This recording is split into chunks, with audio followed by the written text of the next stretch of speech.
Monsieur le Premier ministre, Monsieur le facilitateur, Mesdames, Messieurs les membres du gouvernement, Mesdames, Messieurs, honorables invités, chers compatriotes, je suis honoré de prendre la parole ici, devant cette auguste assemblée, réunie à l'initiative du chef de l'État pour engager ensemble un dialogue franc et sincère autour de grandes préoccupations communes en vue de trouver des consensus dynamiques propres à élever encore plus notre pays sur les cimes du progrès démocratique continu.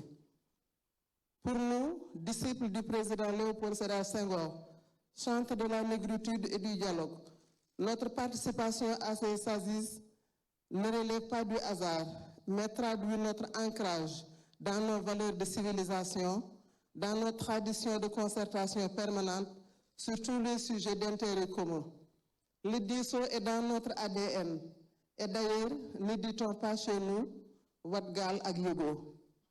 Monsieur le Président de la République, je voudrais rappeler ici les propos d'un de vos prédécesseurs aux charges suprêmes de chef de l'État, en l'occurrence le président Abdou Diouf, qui recevant le fameux code électoral consensuel de 1992 des mains du haut magistrat Kéba Mbaye, qui avait dirigé les travaux de la commission cellulaire chargée de la réforme du code électoral, l'a immédiatement adopté en déclarant, je le cite, je ne changerai même pas une virgule du travail qui a été accompli. Cette loi organique qui a été adoptée après un accord entre les partis politiques, sous le regard de la société civile, a permis d'obtenir de grandes avancées dans le fonctionnement du système électoral sénégalais et du développement démocratique de notre pays. Le dialogue a toujours été une panacée pour les différents régimes qui se sont succédés au pouvoir au Sénégal. Et depuis 1992, le code électoral sénégalais, en perpétuelle évolution, a subi de nombreuses modifications, notamment pour s'adapter aux nouvelles réalités politiques et sociétales du pays.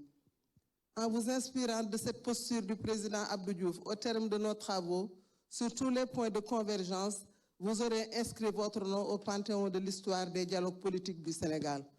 Aussi, je voudrais également vous assurer que le Parti socialiste restera toujours chevillé à son attachement profond aux intérêts majeurs de notre pays qui seuls motivent notre démarche.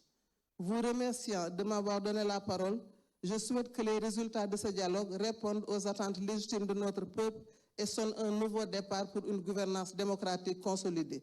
Je vous remercie pour votre aimable attention. Merci beaucoup.